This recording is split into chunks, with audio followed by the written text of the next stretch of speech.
Welcome to daily current affairs 365।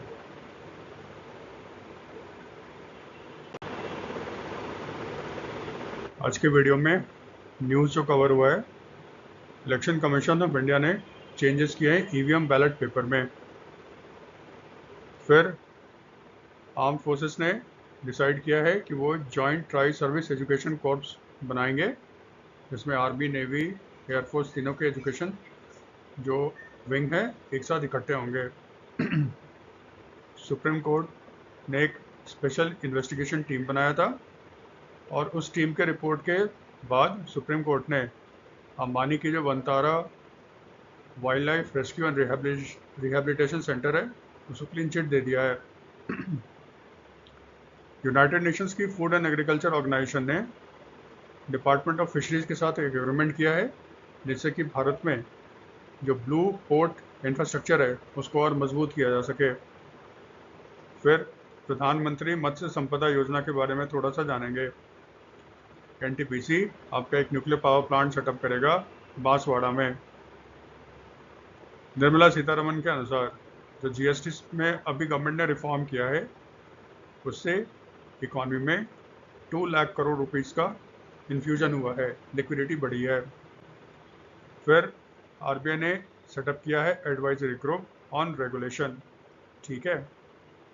SBI ने yes bank में अपना 13.1% shares Sumitomo Mitsui banking corporation को बेच दिया है। डोनाल्ड ट्रंप ने इंडिया को इंक्लूड किया है 23 कंट्री के लिस्ट में, जिसको वो कहते हैं मेजर ड्रग प्रोड्यूसिंग नेशन हैं। और फिर गवर्नमेंट ऑफ इंडिया ने इस सेशन के लिए, इस सत्र के लिए 3 स्टेट्स को ओपीएम के प्रोडक्शन का लाइसेंस दिया है। इसके बारे में डिटेल से हम लोग चर्चा करेंगे और ये सारे न्यूज़ जो हैं वो आपके एग्जाम्स में काम आएंगे। पहला न्यूज़ देखते हैं। इलेक्शन कमीशन ऑफ इंडिया, उसने चेंजेस किया ईवीएम बैलेट पेपर। इसमें देखो, कंफ्यूज मत होना, ये देखो ईवीएम मशीन है। बैलेट पेपर क्या होता है? बैलेट पेपर से तो आप जानते हो भारत में चुनाव नहीं होता, ठीक है। अब सारा चुनाव ईवीएम से होता है, तो इसका मतलब इलेक्शन कमीशन ने ईवीएम को नहीं छोड़ा है। हाँ, जो ईवीएम का बैलेट पेपर होता है उसमें कुछ चेंजेस किया है। बैलेट पेपर देखो ये है, मशीन के साथ आप देखते हो यहाँ पे चिपका हुआ रहता है, इसको बैलेट पेपर बोला जाता है, ठीक है। तो इसमें कुछ चेंजेस किया है, मशीन में कोई चेंजेस नहीं हुए हैं, ठीक है। तो इलेक्शन कमीशन क्या कह रहा है, अभी जो बिहार में इलेक्शन होगा असेंबली का, इसी साल होने वाला है, उसके जो इलेक्ट्रॉनिक वोटिंग मशीन का जो बैलेट पेपर है, उस पर जो कैंडिडेट्स खड़े होंगे उनके सारे फोटोग्राफ्स जो होंगे कलर होंगे। अभी तक नॉर्मली क्या होता था, ब्लैक एंड वाइट होगा। तो इलेक्शन कमीशन कहता है कि अब सारे कलर्ड फोटोग्राफ्स होंगे, ताकि कैंडिडेट के फेस को लोग अच्छे से पहचान सके। और फोटो का जो होगा वो ऑक्युपाई करेगा 3/4 of the photo space, candidate का चेहरा। जो कैंडिडेट का जो सीरियल नंबर होगा, ठीक है, नोटा होता है, नन ऑफ द अबव, ये प्रिंटेड होगा in international form of Indian numerals, ठीक है। 1 जैसे 1 होगा, 2 होगा, 3 होगा, 4 होगा, ठीक है। ये इस तरह से आपके होंगे। फ़ॉन्ट साइज़ वगैरह बड़ा होगा। फिर एक चीज़ और, जो भी अब असेंबली इलेक्शंस होंगे, ठीक है, उसमें जो ईवीएम बैलेट पेपर होगा उसका कलर होगा पिंक, ये काम का है। जैसे इस बार उपराष्ट्रपति के चुनाव में जो बैलेट पेपर दिया गया था, उपराष्ट्रपति के चुनाव में ईवीएम का इस्तेमाल नहीं होता, प्रेसिडेंट और वाइस प्रेसिडेंट के इलेक्शन में। इसमें आपका पुराना बैलेट पेपर होता है, और इस बार वाइस प्रेसिडेंट के इलेक्शन में पिंक कलर के बैलेट पेपर का इस्तेमाल हुआ था, ठीक है। तो अब इलेक्शन कमीशन कहता है असेंबली इलेक्शन जितना भी होगा, विधानसभा के जितने भी चुनाव होंगे भारत में, सब में ईवीएम बैलेट पेपर का जो कलर होगा वो पिंक कलर का होगा। और फिर वो कहता है ये 70 जीएसएम होगा। जीएसएम का मतलब होता है ग्राम्स पर स्क्वायर मीटर। ये आप छोड़ भी सकते हो, 70 पिंक कलर याद रखना है, ये इंपॉर्टेंट है। फिर जो ईवीएम मशीन होता है उसमें मैक्सिमम कितने कैंडिडेट्स का नाम आ सकता है? इलेक्शन कमीशन कहता है पहले के तरह ही मैक्सिमम 16 कैंडिडेट्स का नाम होगा, including NOTA, none of the above, ठीक है। तो ईवीएम का जो बैलेट पेपर होगा उसमें 16 कैंडिडेट्स के नाम होंगे, इंक्लूडिंग सबसे लास्ट में ना नोटा होता है, ठीक है, इसमें कोई चेंज नहीं है। अब देखो, EVM electronic voting machine. Bharat में सबसे पहले इलेक्ट्रॉनिक वोटिंग मशीन का इस्तेमाल किया गया था केरला के परूर असेंबली के बाई इलेक्शन में। बाई इलेक्शन का मतलब होता है उपचुनाव। कैंडिडेट की अनटाइमली डेथ हो जाती है तो उसके बाद जो वैकेंसी क्रिएट होती है, फिर उस वैकेंसी को भरने के लिए जो इलेक्शन करवाया जाता है उसको बाई इलेक्शन बोलते हैं। केरला के परूर असेंबली बाई इलेक्शन उपचुनाव में 1982 में पहली बार इलेक्ट्रॉनिक वोटिंग मशीन का इस्तेमाल किया गया, ठीक है। उसमें फिर लाया गया वीवीपैट, ठीक है। वीवीपैट होता है ना, जैसे कुछ लोग कहते थे ना, हम वोट देते हैं किसको, हमें कैसे पता चलेगा कि जिस आदमी को हमने वोट दिया मशीन ने उसी को रिकॉर्ड किया है। तो फिर इलेक्शन कमीशन ने क्या किया है, अगर आप वोट देते हो, देखना इलेक्ट्रॉनिक वोटिंग मशीन जहाँ पे रहेगा उसके बगल में एक छोटा सा मशीन रहता है, बड़ा सा स्क्रीन लगा रहता है। जब आप वोट देने के लिए बटन पुश करोगे ना, स्क्रीन पे कुछ समय के लिए एक पेपर आपको दिखेगा, निकाल नहीं सकते हो, आपको दिखेगा, उसमें साफ लिखा होगा आपने किसको वोट दिया है, वो दिखता है। इससे ये श्योर हो जाता है कि जिसको आपने वोट दिया उसी आदमी को वोट मिला है, ठीक है। इसको बोलते हैं voter verifiable paper audit trail, VVPAT, ठीक है। तो सबसे पहले वीवीपैट का इस्तेमाल नोक्सम असेंबली इलेक्शन में किया गया था नागालैंड में 2013 में, ठीक है। और पूरे हिंदुस्तान में जो लोकसभा का चुनाव होता है, तो जो 14th लोकसभा का इलेक्शन हुआ था 2004 में, उसमें पूरा का पूरा इलेक्शन ईवीएम के थ्रू किया गया था।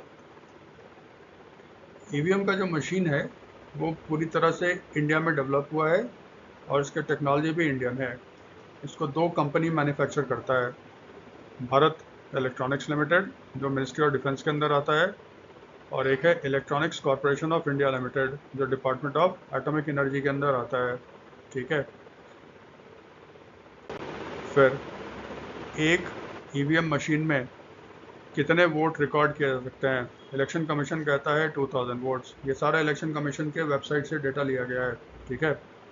लेकिन इलेक्शन कमीशन कहता है कि इसमें 1500 ही लिए जाते हैं। क्यों? क्योंकि अभी तक इलेक्शन कमीशन कहता था एक बूथ पे मैक्सिमम कितने वोटर हो सकते हैं, 1500। इसको घटा के उसने कर दिया है 1200। तो बिहार इलेक्शन से एक बूथ पे मैक्सिमम जो वोटर्स का नाम होगा वो 1200 होगा, ठीक है। तो आप कह सकते हो कि अब ईवीएम मशीन में 1200 वोट आ सकते हैं, लेकिन अगर मान लो पूछ लेता है इस मैक्सिमम कितने वोट को रिकॉर्ड कर सकता है ईवीएम मशीन, तो 2000। अगर पूछता है इलेक्शन कमीशन ने एक बूथ पे मैक्सिमम वोटर्स की संख्या कितनी कर दी है मैक्सिमम, तो वो 1200 है, ठीक है। नोटा नोटा होता है none of the above. NOTA का मतलब ये होता है जो भी कैंडिडेट्स आपके इलेक्शन के लिए खड़े हैं, आप किसी भी कैंडिडेट को पसंद नहीं कर रहे हो, तो प्रोटेस्ट के रूप में आप नन ऑफ द अबव का बटन दबा दो, यानी कि आपके हिसाब से कोई भी इस लायक नहीं है। एक ऑर्गेनाइजेशन है POCL, ठीक है, उसने भारत सरकार पे केस कर दिया था। उसने कहा था कि भारत में भी नोटा सिस्टम लाना चाहिए। सुप्रीम कोर्ट उनकी बात मान गई और 2013 में सुप्रीम कोर्ट ने भारत सरकार को कहा आप एक ऑप्शन डालो नोटा का। इलेक्शन कमीशन ने उसके बाद से नोटा का ऑप्शन डालना शुरू कर दिया है और पहली बार इसको इस्तेमाल किया गया था 2013 के असेंबली इलेक्शन में। छत्तीसगढ़, मिजोरम, राजस्थान, दिल्ली और मध्य प्रदेश, ये 5 स्टेट में इसको लागू किया गया था। और आप जानते हो इलेक्शन कमिश्नर अभी कौन है, ज्ञानेश कुमार। ये थोड़ा सा ध्यान रखना इलेक्शन कमीशन पे। फिर आर्म फोर्सेस ने डिसाइड किया है कि एक वो joint tri service education corps बनाएंगे। इसमें देखो ऐसा याद रखना, 16th कंबाइंड कमांडर्स कॉन्फ्रेंस 2025 ये हुआ था कोलकाता में 15 से 17 सितंबर को। इसका उद्घाटन मोदी साहब ने खुद किया था, आप देख सकते हो 15 तारीख के वीडियो में, ठीक है। जब वो सारे स्टेट्स गए थे, 5 स्टेट्स गए थे, ठीक है। मिज़ोरम जहाँ पे उन्होंने रेलवे का उद्घाटन किया था सैरंग से, सॉरी, ठीक है, मिज़ोरम में किया था। फिर वो गए थे मणिपुर, फिर वो गए थे असम, फिर वो गए थे बंगाल और फिर वो गए थे बिहार। 5 स्टेट गए थे वो। वहाँ पे उन्होंने इनाग्रेशन किया था 16 कंबाइंड कमांडर्स कॉन्फ्रेंस। नाम से ही लगता है, भारत के आर्म्ड फोर्सेस, सशस्त्र बल, आर्मी, नेवी, एयरफोर्स, तीनों के चीफ होंगे। Chief of defence staff Anil Chauhan वो थे। रक्षा मंत्री, डिफेंस मिनिस्टर राजनाथ सिंह, सारे लोग थे। बेसिकली डिस्कशन यही था कि डिफेंस को कैसे और अच्छा किया जाए, फ्यूचर वॉरफेयर कैसे होगा और उसके लिए भारत कैसे तैयारी करे, इन सब चीज़ों पर डिस्कशन होता है। तो जब ये ख़त्म हुआ तो उन्होंने एक डिसीजन ले लिया कि जो इंडियन आर्मी, एयरफोर्स और नेवी की जो अलग अलग एजुकेशन विंग है, सबको मिला के एक ट्राई सर्विस एजुकेशन कोर्स बनाया जाएगा। और फिर Indian arm forces 3 joint station बनाएंगे भारत में। ठीक है, इंटीग्रेटेड कमांड की बात हो रही है। अभी ना आर्मी की कमांड अलग है, एयरफोर्स की अलग है, नेवी की अलग है। भारत सरकार चाहता है कि तीनों फोर्स, कोई भी युद्ध हो, तीनों फोर्स एक साथ मिलकर युद्ध करे।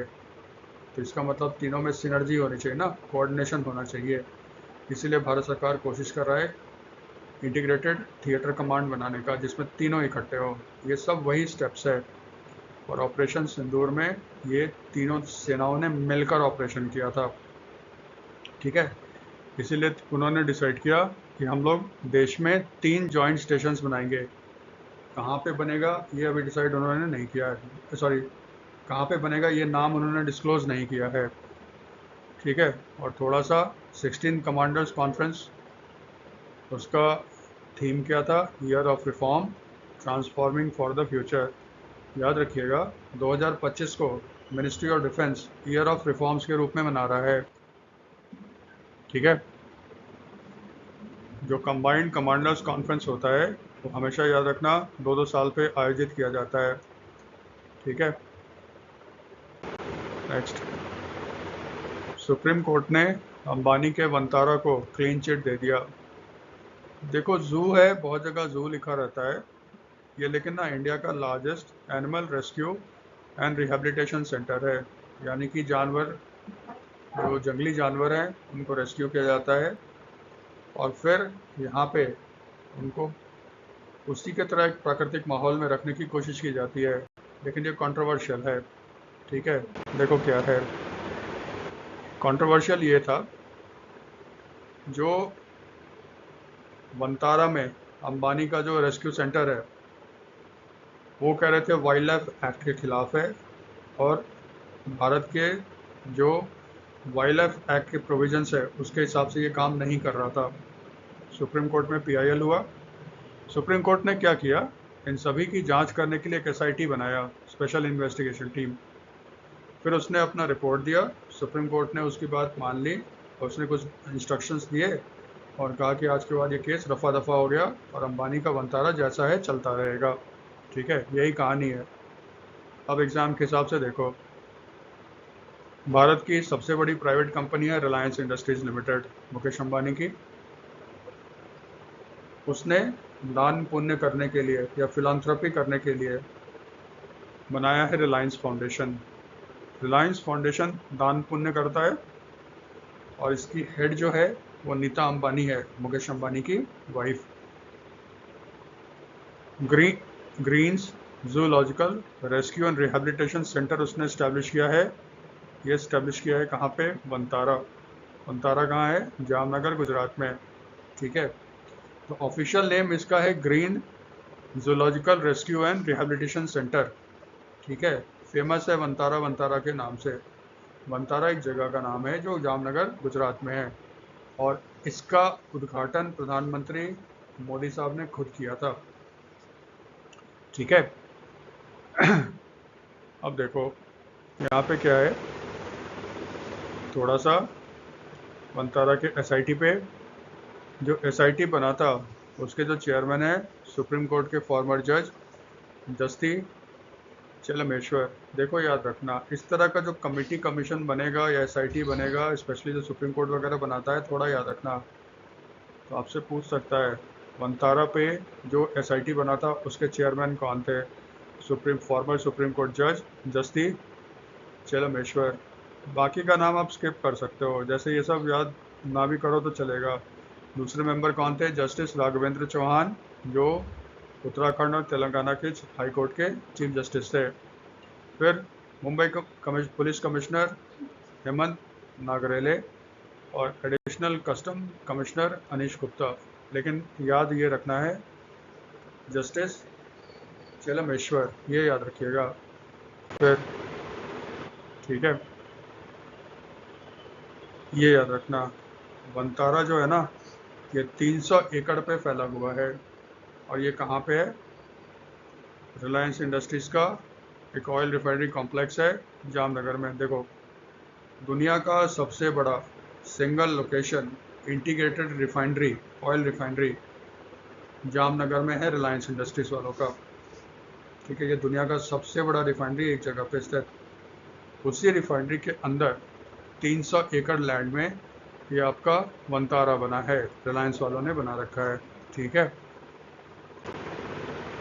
फिर फूड एंड एग्रीकल्चर ऑर्गेनाइजेशन ने डिपार्टमेंट ऑफ फिशरीज के साथ एक एग्रीमेंट साइन किया है ताकि भारत के जो ब्लू पोर्ट इंफ्रास्ट्रक्चर है उसको मजबूत किया सके। पोर्ट तो जानते हो, बंदरगाह ये है ना पोर्ट। ब्लू ब्लू जो होता है वो समुद्र को दर्शाता है। ठीक है, लेकिन यहाँ पे है क्या, थोड़ा ये जान लो। पहला, फूड एंड एग्रीकल्चर ऑर्गेनाइजेशन सामने आया। फूड एंड एग्रीकल्चर ऑर्गेनाइजेशन जो है वो यूनाइटेड नेशंस की एक संस्था है और इसका हेडक्वार्टर है रोम में। नाम से ही लगता है कि ये किसके लिए काम करता होगा, एग्रीकल्चर के लिए। ठीक है, इसने एक टेक्निकल कोऑपरेशन एग्रीमेंट साइन किया है, technical cooperation programme agreement sign किया है डिपार्टमेंट ऑफ फिशरीज के साथ, जो आता है किसके अंदर? Ministry of fisheries, animal husbandry and dairying. इसके मिनिस्टर राजीव रंजन या ललन सिंह है ना। ठीक है, अब देखो, फाओ ने एक प्रोजेक्ट लॉन्च किया है जिसका नाम है ब्लू पोर्ट फिशिंग प्रोजेक्ट। तो ब्लू पोर्ट फिशिंग प्रोजेक्ट देखो है क्या। इस प्रोजेक्ट के तहत एक स्ट्रेटजी बनाई जाती है पोर्ट के मैनेजमेंट के लिए, ताकि इन्वायरमेंट का प्रिजर्वेशन करवाया सके, जैसे पोल्यूशन वगैरह कम हो, सोशल बेनिफिट्स को बढ़ावा मिल सके, जैसे लेबर जो काम करते हैं उनके लिए काम करने का एक अच्छा इन्वायरमेंट होना चाहिए, फेयर वेजेस वगैरह होना चाहिए, प्लस इकोनॉमिक ग्रोथ को बढ़ावा मिले, यानी कि जो मछली पालन का काम कर रहे हैं उनका प्रॉफिट होना चाहिए। सीधी सी मतलब है, मछुआरे आपके जाते हैं, मछली पकड़ के लाते हैं, बंदरगाह पे मछली लेकर आएंगे, तो फिर मछली को वहाँ पे ना प्रोसेस किया जाता है, उसको पैक किया जाता है और फिर बाज़ार में भेजा जाता है। यहाँ पे जब पैकेजिंग वगैरह किया जाता है तो जो प्रैक्टिसेस यूज़ किया जाएगा पैकेजिंग करने के लिए, साफ़ सफाई के लिए, वो इन्वायरमेंट फ्रेंडली होना चाहिए। इसका मतलब ये नहीं कि गंदगी फैला के चले जाओ, वो इन्वायरमेंट फ्रेंडली प्रैक्टिस होना चाहिए। प्लस इसीलिए कहता है कि पॉल्यूशन वगैरह कम होना चाहिए। फिर जो मज़दूर वहाँ पे काम कर रहे हैं उनको उचित मुआवजा मिलना चाहिए, वर्किंग कंडीशन उनका रेगुलेटेड होना चाहिए, यानी कितने घंटे काम करेंगे, किस तरह से काम करेंगे, ये सब सुनिश्चित होना चाहिए। और मेन मकसद मछली पकड़ने का क्या है भाई? प्रॉफिट होना चाहिए। सस्टेन्ड प्रॉफिट का मतलब होता है ऐसा नहीं कि एक ही बार जाओ सारे मछली पकड़ के ले आओ, एक ही बार प्रॉफिट कमाओ, फिर अगले बार जाओ मछली पकड़ने तो मछली मिले ही नहीं। क्यों? क्योंकि एक ही बार में आपने सारे मछली को पकड़ लिया। इसका मतलब सस्टेनेबल फिशिंग होना चाहिए, सतत मछली पालन होना चाहिए। ठीक है, यानी कि उतना ही मछली पकड़ो ताकि कल भी मछली आपके लिए बची रहे। इससे क्या होगा, लंबे समय तक आपको प्रॉफिट होता रहेगा। इसको बढ़ावा देने के लिए फाओ ने स्टार्ट किया है ब्लू पोर्ट फिशिंग। स्पेन में सबसे पहले उसने इसको इम्प्लीमेंट किया था, हाईली सक्सेसफुल हुआ है। फाओ स्पेन के जो सक्सेसफुल एक्सपेरिमेंट हुआ था उसी को भारत में लागू करेगा। इसके लिए वो 2 पोर्ट को चुना है, मनकबारा जो दमन एंड दीव में है, और जाखू, ये कहाँ पे है? गुजरात में। ठीक है, इसका मतलब फाओ, दीव और गुजरात में दीव का वनकबारा और गुजरात का जाखऊ, ये जो फिशिंग पोर्ट है, मछली पालन जो आपका बंदरगाह है, वहाँ पे ब्लू पोर्ट फिशिंग प्रोजेक्ट को लागू करेगा ताकि इन्वायरमेंट फ्रेंडली हो, सोशल बेनिफिट हो और कंटिन्यूस इकोनॉमिक ग्रोथ हो। यही इस एग्रीमेंट का मेन मकसद है। ठीक है, तो टेक्निकल कोऑपरेशन है ना, इसका मतलब पैसे नहीं देगा, ये यहाँ के लोगों को ट्रेन करेगा, मैनेजमेंट को ट्रेन करेगा कैसे आप ये काम कर सकते हो। ठीक है, इसी में याद रखिएगा, प्रधानमंत्री मत्स्य संपदा योजना के तहत गवर्नमेंट ऑफ इंडिया ने लॉन्च किया है smart and integrated fishing harbours. इसके लिए पायलट का मतलब होता है ना, एक प्रोजेक्ट लागू किया, वो एक्सपेरिमेंटल होता है। तो जब आप किसी प्रोजेक्ट को लागू करते हो तब आपको पता चलता है कि भाई इसमें प्रॉब्लम्स क्या क्या आ रहे हैं, फिर इस प्रॉब्लम्स को दूर किया जाता है। जब लगता है कि नहीं, अब प्रोजेक्ट जो है इसमें खामियां ना के बराबर है, तब उसको पूरे हिंदुस्तान में लागू किया जाएगा। इस तरह के प्रोजेक्ट्स को किया जाता है पायलट प्रोजेक्ट। तो प्रधानमंत्री मत्स्य संपदा योजना के तहत जो smart and integrating fishing harbours है, इसके 3 जगह पायलट प्रोजेक्ट लॉन्च किए गए हैं, वनकबारा दीव में, कराईकल पुडुचेरी में, जाखो। अब जाखो और वनकबारा में तो फाओ हेल्प करेगा, कराईकल जो पुडुचेरी में है उसमें तो फिलहाल अभी फाओ नहीं है, लेकिन smart integrated fishing harbours project ये 3 जगह पे हुआ है, इसको थोड़ा सा याद रखना भाई। ठीक है, एम क्या है, इन जगह पे पोस्ट हार्वेस्ट फिशिंग इंफ्रास्ट्रक्चर को मजबूत करना है by using smart technology, internet of things, internet वगैरह को यूज़ करना है, rain water harvesting, waste management, economic performance वगैरह वगैरह। काम का चीज़ याद रखना, वनकबारा, कराईकल और जाखो। अब एक गवर्नमेंट स्कीम का नाम आ गया, प्रधानमंत्री मत्स्य संपदा योजना, तो थोड़ा सा सेफ्टी के लिए इसको याद रखना है। ये लॉन्च हुआ था 2020 में, उस समय कोविड का समय था, इसलिए प्रधानमंत्री मोदी ने इसको वर्चुअली लॉन्च किया था। ये एक सेंट्रली स्पॉन्सर्ड स्कीम है। सेंट्रली स्पॉन्सर्ड स्कीम का मतलब होता है ये भारत सरकार का स्कीम है जो स्टेट्स में भी लागू होगा। प्रधानमंत्री मत्स्य संपदा योजना ने किसको रिप्लेस किया? इसने रिप्लेस किया है blue revolution integrated development and management fisheries scheme और the blue revolution scheme. Blue revolution का मतलब होता है quantum jump in the production of fish. ठीक है, जैसे व्हाइट रेवोल्यूशन है, व्हाइट रेवोल्यूशन का मतलब होता है quantum jump in the production of milk and dairy products. ठीक है, उसी तरह ब्लू रेवोल्यूशन का मतलब होता है मछली के प्रोडक्शन में मैसिव जंप लाना। प्रधानमंत्री मत्स्य संपदा योजना का टाइम पीरियड है गवर्नमेंट ऑफ इंडिया के हिसाब से 5 साल का, यानी कि पिछले फाइनेंशियल ईयर में ये ख़त्म हो गया, लेकिन अभी भी ये चल रहा है। और इस पर टोटल खर्च कितना होगा? 20,050 करोड़। तो इस योजना को लागू कौन कर रहा है? Union ministry of fisheries, animal husbandry and dairying. ठीक है, इस स्कीम के देखो कुछ एम है। पहला क्या है, भारत में फिश का प्रोडक्शन, ठीक है, जो 18-19 में 13.75 मिलियन टन था, उसको बढ़ा के 24-25 में 22 मिलियन मीट्रिक टन करना है। दूसरा, एक्वाकल्चर प्रोडक्टिविटी को पर हेक्टेयर बढ़ाकर 5 टन करना है। भारत में फ़िश के कंजम्पशन को बढ़ाना है, यानी कि भारत में लोग ज़्यादा फ़िश खाएं, वो 5 किलो से बढ़ाकर 12 केजी पर कैपिटा करना है। इसका मतलब 2024-25 में भारत में ऑन एन एवरेज एक आदमी एक साल में कम से कम 12 किलो मछली खाए। और जो फिशरीज सेक्टर का जो कंट्रीब्यूशन है जीवीए में, ग्रॉस वैल्यू एडिशन में, वो 9% हो जाना चाहिए 24-25 तक। फिर एक्सपोर्ट को डबल करना है और ये 1 लाख करोड़ हो जाना चाहिए 24-25 तक। ये सारे आपके प्रधानमंत्री मत्स्य संपदा योजना का एम है। फिर एनटीपीसी, वो एक न्यूक्लियर पावर प्लांट सेटअप करेगा बांसवाड़ा राजस्थान में, जिसका उद्घाटन प्रधानमंत्री खुद करेंगे। ठीक है, देखो एनटीपीसी ये बेसिकली एक थर्मल पावर कंपनी है, भारत की सबसे बड़ी थर्मल पावर कंपनी है। ठीक है, और ये गवर्नमेंट ऑफ इंडिया के अंदर आता है। प्राइवेट सेक्टर में जो सबसे बड़ी थर्मल पावर कंपनी वो अदानी पावर है, ठीक है। लेकिन ओवरऑल देखिएगा तो एनटीपीसी है। एनटीपीसी अब देखो कोयले को इस्तेमाल करके ये बनाता है इलेक्ट्रिसिटी। कोयला पॉल्यूशन करता है, और गवर्नमेंट ऑफ इंडिया ने टारगेट सेट किया ना 2070 तक Bharat net zero carbon production का टारगेट अचीव करेगा। इसका मतलब भारत सरकार धीरे धीरे कार्बन के उत्सर्जन को, एमिशन को कम करना चाहता है। एनटीपीसी भी कोयले के बिजनेस के साथ साथ ये रिन्यूएबल एनर्जी में भी जा रहा है और न्यूक्लियर पावर प्लांट भी सेटअप कर रहा है ताकि कार्बन के प्रोडक्शन को ये थोड़ा कम कर सके। तो एनटीपीसी ने क्या किया है, उसने एक जॉइंट वेंचर बनाया है with nuclear power corporation of India limited, NPCIL के।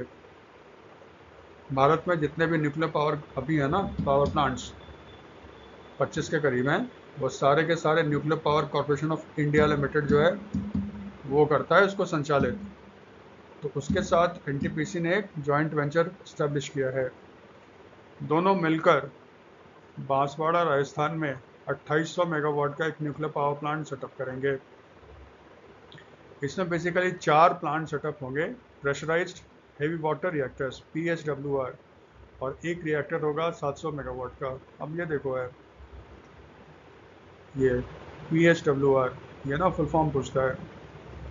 PHWR का फुल फॉर्म क्या होगा, P पूछ लेगा, H पूछ लेगा, W पूछ लेगा, R पूछ लेगा। तो ये होता है प्रेशराइज्ड हैवी वाटर रिएक्टर्स, ठीक है। तो 1 मेगावाट एक होगा रिएक्टर 700 मेगावाट्स का, इसका मतलब 4 सेटअप होंगे तो 2800 मेगावाट्स के हो जाएंगे। भारत सरकार के हिसाब से भारत में फिलहाल 25 न्यूक्लियर रिएक्टर्स ऑपरेशनल हैं, जिसकी कुल कंबाइंड क्षमता 8800 मेगावाट है, ठीक है। गवर्नमेंट ऑफ इंडिया ने टारगेट सेट किया है, उसने टारगेट सेट किया है 2047 तक।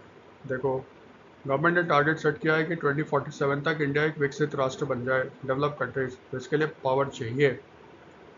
गवर्नमेंट ने टारगेट सेट किया है 2047 तक भारत में टोटल जो न्यूक्लियर इंस्टॉल्ड होंगे, न्यूक्लियर पावर इंस्टॉल्ड, वो 2 लाख मेगावाट या 200 गीगावाट्स के होने चाहिए, ठीक है। थोड़ा सा हिस्ट्री। एशिया का पहला रिएक्टर जो एक्सपेरिमेंटल रिएक्टर था वो था अप्सरा, वो भारत में स्थापित किया गया था। मुंबई में जो पहला न्यूक्लियर पावर प्लांट भारत में सेटअप हुआ था वो हुआ था तारापुर महाराष्ट्र में 69 में, ठीक है। और राजस्थान में एक न्यूक्लियर पावर प्लांट है, वो है रवात भाटा। ये कहाँ पे, चित्तौड़गढ़ डिस्ट्रिक्ट राजस्थान में। तो राजस्थान में इसका मतलब अब 2 हो जाएंगे, रवात भाटा में तो है ही है, ठीक है, और दूसरा है आपका बन जाएगा बांसवाड़ा में, ठीक है। निर्मला सीतारमन वो कह रही हैं कि ये जो जीएसटी में रिफॉर्म किया गया है, इससे इंडियन इकॉनमी में 2 लाख करोड़ तक का एक्स्ट्रा इन्फ्यूजन होगा, ठीक है। क्यों? क्योंकि जीएसटी का रेट कट होगा, लोग ज़्यादा सामान खरीदेंगे, इससे मार्केट में पैसे का फ्लो बढ़ेगा। क्वेश्चन देखो ये पढ़े पूछेगा, एक जीएसटी के जो रिफॉर्म हुए हैं, जीएसटी के रेट्स में जो कट हुए, उससे इंडियन इकॉनमी में कितना आपका पैसा एक्स्ट्रा आएगा, 2 लाख करोड़, ये याद रखना, ठीक है। चलो, आप जानते हो जीएसटी होता है गुड्स एंड सर्विस टैक्स। इसको 1 जुलाई 2017 को भारत में लागू किया गया था। 17 इनडायरेक्ट टैक्सेस सेंट्रल गवर्नमेंट और स्टेट गवर्नमेंट को ख़त्म कर दिया गया, और उसके जगह पे एक सिंगल इनडायरेक्ट टैक्स लाया गया। डुअल है ये, डुअल का मतलब सेंटर का अलग है, स्टेट का अलग है, ठीक है। इसीलिए सेंटर का जो होता है उसको बोलते हैं CGST, central goods and service tax. State का होता है उसको बोलते हैं SGST, state goods and service tax, ठीक है। और एक होता है इंटीग्रेटेड। तो जीएसटी है, डुअल स्ट्रक्चर है भारत में, सेंटर का अलग है, स्टेट का अलग है, लेकिन आपको दिखता है एक ही, ठीक है। तो 2017 में इसको लागू किया गया था भारत में 1 जुलाई से, ठीक है। जब इसको लागू किया गया था तो भारत में 17 सेंट्रल और स्टेट गवर्नमेंट के इनडायरेक्ट टैक्सेस को हटाया गया था, ठीक है। अब देखो, जब ये लागू किया गया था उस समय ना इसके स्लैब थे 0%, 5%, 12%, 18%, 28% और 40%। एक चीज़ ध्यान रखना आप लोग, न्यूज़पेपर में, न्यूज़ में कहीं भी पढ़ोगे वो 0% गायब कर देते हैं, लेकिन याद रखना 0% ही लॉ के हिसाब से एक स्लैब होता है। अगर एग्ज़ाम में पूछेगा कितने हैं तो 0% को भी काउंट करना भाई, मिस्टेक मत करना। तो पहले जो जीएसटी का स्लैब था 1, 2, 3, 4, 5, 6 स्लैब्स थे। 0%, 5%, 12%, 18%, 28% और 40%। 40% जो था वो लगता था लग्जरी आइटम पे, और सिन गुड्स बोलते हैं, जैसे टबैको हो गया, सिगरेट हो गया, बीड़ी, गुटखा, ये सब होता है ना, उस पर लगाते हैं 40%। जीएसटी काउंसिल की मीटिंग हुई थी। जीएसटी काउंसिल का हेड हमेशा फाइनेंस मिनिस्टर होता है, तो निर्मला सीतारमण की अध्यक्षता में मीटिंग हुई थी और गवर्नमेंट ने डिसाइड किया था कि अब हम लोग ना इसको चेंज करेंगे, और एक स्लैब होगा 0%, 5% और 18% का, यानी 12% गायब कर दिया, 28% गायब कर दिया। 0%, 5%, 18% का जो टैक्स स्लैब है ये लागू हो रहा है 22 सितंबर 2025 से। ठीक है, उसी मीटिंग में एक और तय हुआ था कि 40% का टैक्स स्लैब रहेगा। तो अब जो जीएसटी है उसमें कितने स्लैब हो गए? 1, 2, 3, 4, 4 स्लैब हो गए। मैं फिर कह रहा हूँ 0% याद रखना, एग्जाम में पूछेगा कितना स्लैब है तो 0% को भी काउंट करना। 4 स्लैब्स हैं। न्यूज़पेपर में पढ़ोगे 2 मेन स्लैब हैं, वो देखो मेन वर्ड यूज़ करता है जो हम लोग ध्यान नहीं देते।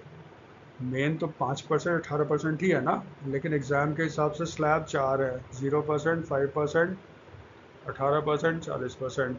ठीक है, निर्मला सीतारमण कह रही है, ठीक है, 12% स्लैब के अंदर जो 99% गुड्स थे उसको 5% स्लैब में डाल दिया, इसमें खाने पीने के सामान आते हैं। और 28% में जो 90% स्लैब गुड्स थे उसको हमने 18% स्लैब में डाल दिया। इसमें ध्यान ये रखना, जीएसटी रिफॉर्म से कितने पैसे इंडियन इकोनॉमी में आने की उम्मीद है? 2 लाख करोड़। स्लैब है 4 नया, 0, 5, 18 और 40। 0, 5, 18 वाला लागू हो रहा है 22 सितंबर 2025 से। 40% तो कंटिन्यू ही रहेगा। ठीक है, रिजर्व बैंक ऑफ इंडिया ने एडवाइजरी ग्रुप सेटअप किया ऑन रेगुलेशन। ये देखो क्या है, आप जानते हो फाइनेंशियल रेगुलेटर भारत में है आरबीआई, सबसे पुराना रिजर्व बैंक ऑफ इंडिया। उसने 1 अप्रैल 1935 से काम करना शुरू कर दिया था। ठीक है, पहला फाइनेंशियल रेगुलेटर यही था। फिर भारत सरकार ने आपका बना दिया IRDAI जो इंश्योरेंस को करेगा। फिर उसने बना दिया सेबी जो कैपिटल मार्केट को करेगा। ठीक है, अब देखो क्या है, आज की बात करें, आरबीआई बेसिकली रेगुलेट करता है बैंक्स को, ठीक है, और रेगुलेट करता है एनबीएफसी को। अधिकतर एनबीएफसी इसके अंदर आते हैं, लेकिन जो इंश्योरेंस कंपनीज हैं जो आप देखते हो ना वो भी एनबीएफसी होते हैं, लेकिन उसको रेगुलेट करता है IRDAI। फिर बहुत सारे स्टॉक मार्केट वाले फर्म्स देखते होंगे, एंजल ब्रोकिंग, ये ब्रोकिंग, वो ब्रोकिंग, वो सारे भी एनबीएफसी हैं, लेकिन उसको रेगुलेट करता है सेबी। निधि फंड्स वगैरह होता है उसको एमसीए करता है, मिनिस्ट्री ऑफ कॉर्पोरेट अफेयर्स। तो सब में अलग अलग है, लेकिन ओवरऑल बैंक्स और एनबीएफसी का रेगुलेटर आरबीआई है। आरबीआई चाहता है कि इनका रेगुलेशन और अच्छा से अच्छा होता जाए, इसीलिए आरबीआई ने क्या किया है, उसने 2 काम किया। उसने एक सेटअप किया रेगुलेटरी रिव्यू सेल, और फिर सेटअप किया एडवाइजरी ग्रुप ऑन रेगुलेशन। और आप जानते हो फिलहाल आरबीआई के गवर्नर कौन है? मल्होत्रा साहब है, संजय मल्होत्रा। ये जो रेगुलेटरी रिव्यू सेल है, आरबीआई कहता है ये 1 अक्टूबर 2025 से काम करना शुरू कर देगा। और ये किसके अंदर आएगा? Department of regulation. आरबीआई में बहुत सारे डिपार्टमेंट्स हैं, रेगुलेशन का काम जो होता है वो डिपार्टमेंट ऑफ रेगुलेशन करता है। तो जो रेगुलेटरी रिव्यू सेल होगा वो डिपार्टमेंट ऑफ रेगुलेशन में ही आएगा। काम क्या होगा इसका? आरबीआई के जितने भी रेगुलेशन है regarding the financial banks, NBFC वगैरह के बारे में, उसको हर 5 से 7 साल में रिव्यू करेगा। ठीक है, टाइम पीरियड क्या है, 5 to 7 ईयर्स। तो जब ये रिव्यू करेगा तो फिर कहीं से तो फीडबैक आना चाहिए ना। तो फीडबैक कहाँ से आएगा? फीडबैक के लिए इसने बना दिया है एडवाइजरी ग्रुप ऑन रेगुलेशंस। ठीक है, ये जो advisory group of on regulations होगा, इसके अध्यक्ष हैं राणा आशुतोष कुमार, जो मैनेजिंग डायरेक्टर है स्टेट बैंक ऑफ इंडिया में। ये इंपॉर्टेंट है, ये इसके अध्यक्ष हैं। इसमें 5 दूसरे मेंबर्स हैं, स्किप मार दो, जरूरत नहीं है। ये लोग क्या करेंगे, देखो इसमें अधिकतर बैंक्स के, एनबीएफसीज के हैं, कोऑपरेटिव बैंक्स वगैरह के इसमें मेंबर्स हैं। तो ये क्या करेगा, ये ना बैंक्स का, एनबीएफसी का जो डे टू डे वो काम करते हैं और जो रेगुलेशंस को डे टू डे लागू करते हैं, तो उसमें उनको प्रैक्टिकली क्या प्रॉब्लम होता है, किस चीज़ की ज़रूरत है, ये फीडबैक वो देंगे एडवाइजरी ग्रुप ऑन रेगुलेशंस को। और एडवाइजरी ग्रुप ऑफ रेगुलेशंस आपका फीडबैक देगा रेगुलेशन सेल को। ठीक है, इससे आरबीआई उम्मीद है वो और अच्छी ढंग से अपना रेगुलेशन का काम कर सकेगा। ठीक है, तो यही याद रखना भाई, एडवाइजरी ग्रुप ऑन रेगुलेशंस के हेड कौन है, राणा आशुतोष कुमार, जो स्टेट बैंक ऑफ इंडिया के मैनेजिंग डायरेक्टर के पोस्ट पे हैं। एसबीआई पे ही रहो, उसने 13.18% जो शेयर्स था यस बैंक में, उसने एक जापानीज कंपनी है सुमितोमो मित्सुई बैंकिंग कॉर्पोरेशन, उसको बेच दिया है। ठीक है, ये देखो है क्या। ठीक है, एक तो देखो पहले एग्जाम के हिसाब से बेचा कितना, 13.1%। पैसा याद रखना, कितने पैसे में बेचे, 8899 करोड़। सिंपल है, 8899 करोड़। यस बैंक में अब इसकी हिस्सेदारी कितनी है, 10.8%। ठीक है, एसबीआई ने अपना शेयर कब बेचा, जब पहले reserve bank of India, CCI होता है ना, कंपटीशन कमीशन ऑफ इंडिया, पिछले वीडियो में डिटेल में किया गया है। जापानीज कंपनी है सुमितोमो मित्सुई बैंकिंग कॉर्पोरेशन, उसने आरबीआई को प्रपोजल दिया था कि यस बैंक में हम 24.99% शेयर्स बाई करना चाहते हैं। आरबीआई ने उसको हरी झंडी दे दी। फिर रूल के हिसाब से, ठीक है, कंपटीशन कमीशन ऑफ इंडिया के पास गया, उसने भी ये मंजूरी दे दी। उसके बाद एसबीआई ने अपना 13.18% शेयर बेच दिया और पैसे मिले 8899 करोड़। ठीक है, ये देखो है क्या, यस बैंक 2004 में इसको लाइसेंस मिला, इसने काम करना शुरू किया। 2 बैंक थे, यस बैंक और कोटक महिंद्रा। यस बैंक को चलाने वाले मेनली थे राणा कपूर। एक समय था यस बैंक को बहुत अच्छा बैंक माना जाता था, बाद में पता चला कि उसमें बहुत फ्रॉड हुए हैं। ठीक है, उसमें क्राइसिस आ गया। यस बैंक को बचाने के लिए 2020 में आरबीआई ने क्या किया, उसने फटाफट उसके मैनेजमेंट को चेंज किया। ठीक है, तो आरबीआई ने यस बैंक को बचाने के लिए क्या किया, उसने उसके पूरे मैनेजमेंट को चेंज कर दिया। स्टेट बैंक ऑफ इंडिया के प्रशांत कुमार को उन्होंने, आरबीआई ने एमडी और सीईओ बना दिया। अभी फिलहाल हाल में ही उनके टर्म्स को एक्सटेंड किया गया 2026 तक। प्रशांत कुमार ये यस बैंक के एमडी और सीईओ हैं। उसके बाद यस बैंक में लिक्विडिटी का क्राइसिस था, पैसे नहीं थे। आरबीआई ने भारतीय बैंक्स को कहा आप इसमें इन्वेस्टमेंट करो। तो फिर एसबीआई, एचडीएफसी बैंक, कोटक, बंधन, फेडरल, आईसीआईसीआई, आईडीएफसी फर्स्ट और एक्सिस बैंक, इन सभी बैंकों ने यस बैंक में इन्वेस्टमेंट किया। इसका मतलब जब इन्होंने इन्वेस्टमेंट किया होगा यस बैंक में, तो इसके बदले में यस बैंक के शेयर्स इनको मिले होंगे। अब यस बैंक बहुत हद तक आपका पैरों पे खड़ा हो चुका है, फाइनेंशियली मजबूत हो चुका है। यस बैंक को बाय करना चाहता है ये Japanese company Sumitomo Mitsui banking corporation. तो इसका मतलब यस बैंक में वो शेयर खरीदेगा। आरबीआई चाहता है कि जो भारतीय बैंक्स ने यस बैंक में पैसे लगाए थे और यस बैंक को पैसे दिए थे, वो धीरे धीरे अब यस बैंक से बाहर निकले। तो ये सारे बैंक्स अब धीरे धीरे अपना shares Sumitomo Mitsui banking corporation को बेच रहे हैं, यही न्यूज़ है। ठीक है, तो फिर स्टैटिक थोड़ा याद रखना, यस बैंक का हेडक्वार्टर कहाँ पे है, मुंबई। और एमडी और सीईओ कौन है? प्रशांत कुमार। और टैगलाइन क्या है? लाइफ को बनाओ रिच। यही थोड़ा ध्यान रखना है। फिर डोनाल्ड ट्रंप ने भारत को major illicit drug producing nation list में शामिल कर लिया है। इलिसिट का मतलब होता है गैर कानूनी। ड्रग्स तो जानते हो, नारकोटिक्स, ठीक है, मादक पदार्थ। 23 देशों का एक लिस्ट डोनाल्ड ट्रंप ने अमेरिकी कांग्रेस को भेजा है। कांग्रेस वहाँ के संसद को बोलते हैं। इसमें इन कंट्रीज को कहा गया है मेजर ड्रग ट्रांजिट और major illicit drug producing country. Transit का मतलब वो देश जहाँ से ड्रग्स एक जगह से दूसरी जगह दूसरे देश में जा रहे हैं। प्रोड्यूसिंग का मतलब जहाँ पे ड्रग्स का उत्पादन होता है। 23 देशों का नाम है, ठीक है। अब ना ड्रग्स में जैसे हेरोइन हो गया, कैनबिस वगैरह, गांजा वगैरह होता है, वो तो होता ही होता है, लेकिन इसमें अब शामिल किया जा रहा है प्रिकॉसर केमिकल्स, यानी कि वो केमिकल्स जिससे कि ड्रग्स बनाए जाते हैं। और सबसे ज़्यादा जो ड्रग्स में चिंता की बात है वो फेंटानिल है। फेंटानिल, ये जो ड्रग्स है ना, अमेरिका में एक महामारी फैल गया है और अमेरिका कहता है ये ड्रग जानबूझकर चीन बनाता है और वो अमेरिका इसको भेजता है, ठीक है। तो चीन और अमेरिका में एक बहुत बड़ा मुद्दा ये भी है फेंटानिल का।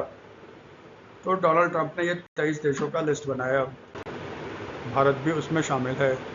उसमें और देश कौन है? Afghanistan, Bahamas, Belize, Bolivia, Burma, China, Colombia, Costa Rica, Dominican Republic, Ecuador, El Salvador, ये सारे हैं। देखो, लाओस, मैक्सिको।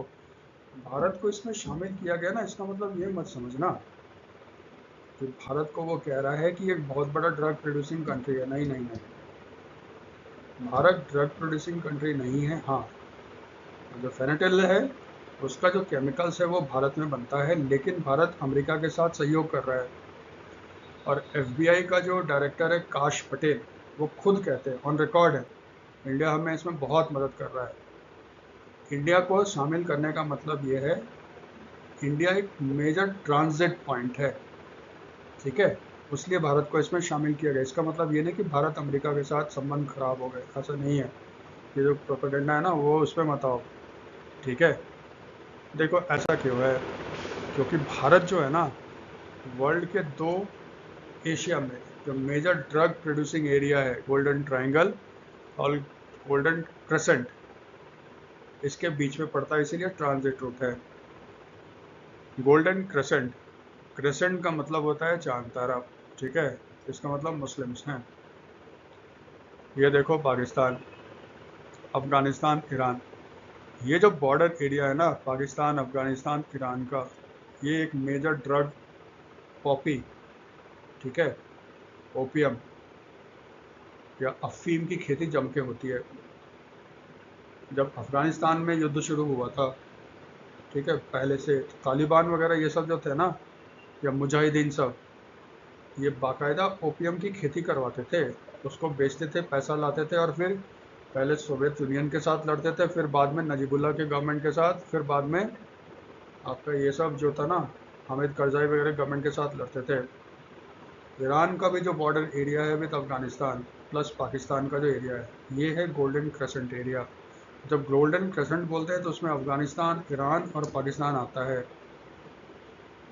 अब जैसे देखो गोल्डन ट्रायंगल, इसमें कौन आता है? म्यांमार, ये छिप गया है आपका, ये देखो गोल्डन क्रेसेंट में कौन आता है? Myanmar, Laos and Thailand. इनका जो बॉर्डर एरिया है ये भी एक मेजर ड्रग प्रोड्यूसिंग एरिया है।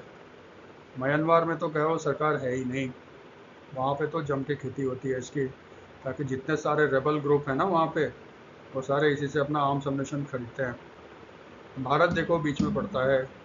आप देखोगे हमारे जो नॉर्थ ईस्टर्न स्टेट्स है, मणिपुर वगैरह, वो बॉर्डर शेयर करते हैं ना म्यांमार, लाओस, थाईलैंड के साथ में। देखो नागालैंड वगैरह, वहाँ पर ड्रग्स का एक मेजर प्रॉब्लम है। क्यों? यहीं से ड्रग्स का सप्लाई होता है, ठीक है। तो भारत इन दो ड्रग प्रोड्यूसिंग एरिया के बीच में है और भारत विश्व का एक ट्रांजिट पॉइंट बनता चला जा रहा है, ठीक है। इसी की ओर इशारा कर रहा है डोनाल्ड ट्रंप। लेकिन एग्जाम में याद रखना, गोल्डन ट्रायंगल और गोल्डन क्रेसेंट ये इंपॉर्टेंट है, ये पहले भी कई बार पूछे जा चुके हैं। गोल्डन क्रेसेंट में होगा ईरान, अफगानिस्तान, पाकिस्तान। ट्रायंगल में म्यांमार, लाओस एंड थाईलैंड। ठीक है। भारत विश्व का एकमात्र देश है जहाँ पे ओपियम, अफीम की खेती जो होती है ना, उसके लिए भारत सरकार लाइसेंस देता है। अफीम का इस्तेमाल होता है मेडिसिन में। ठीक है। जैसे बेहोशी का दवाई होता है या ओपियम वगैरह होता है, इसको यूज़ करते हैं मेडिसिन के लिए। बहुत आज से नहीं, आयुर्वेद के ज़माने से ही इस्तेमाल होता है। ठीक है। तो फिर भारत में लाइसेंस 3 स्टेट के किसानों को दिया जाता है, मध्य प्रदेश, राजस्थान और उत्तर प्रदेश। ठीक है। ओपियम या अफीम, इसका जो क्रॉप सीजन होता है 1 अक्टूबर से 30 सितंबर का होता है। जैसे भारत में जो क्रॉप सीजन होता है, क्रॉप सीजन हुआ खरीफ, रबी और जायद। ये 1 जून से, सॉरी, ये होता है आपका 1 जून से, सॉरी, ठीक है। जैसे एग्रीकल्चर मार्केटिंग सीजन होता है, जिसमें 3 सीजन होते हैं, खरीफ, रबी और जायद। ये जुलाई से जून होता है। ठीक है। उसी तरह अफीम का जो सीज़न है, जो ओपियम का जो क्रॉप सीज़न है, वो 1 अक्टूबर से 30 सितंबर का भारत में होता है। वैसे इसको नवंबर में लगाया जाता है, मार्च अप्रैल में इसको काट लिया जाता है, लेकिन क्रॉप सीज़न जो है 1 अक्टूबर से 30 सितंबर है भारत में, ये याद रखिएगा। ठीक है। स्टेट कौन हो गया? मध्य प्रदेश, राजस्थान और उत्तर प्रदेश। तो फिर ये जो लाइसेंस है उसको इम्प्लीमेंट कौन करता है? सेंट्रल ब्यूरो ऑफ नारकोटिक्स, जो बेस्ड है ग्वालियर में, ये लाइसेंसिंग सिस्टम को इम्प्लीमेंट करता है। किसानों को लाइसेंस देता है, उनके खेतों की जांच करता है कि ये कहीं डाइवर्ट तो नहीं कर रहे हैं। ये सारा काम ये सेंट्रल ब्यूरो ऑफ नारकोटिक्स करता है, ग्वालियर। ठीक है। आज के वीडियो के लिए ये सारे न्यूज़ हैं। अगर आपको ये न्यूज़ रेलेवेंट लगता है, फ्रूटफुल लगता है, आप वीडियो को लाइक करो, सपोर्ट करो और कंटेंट को शेयर करो। Thank you.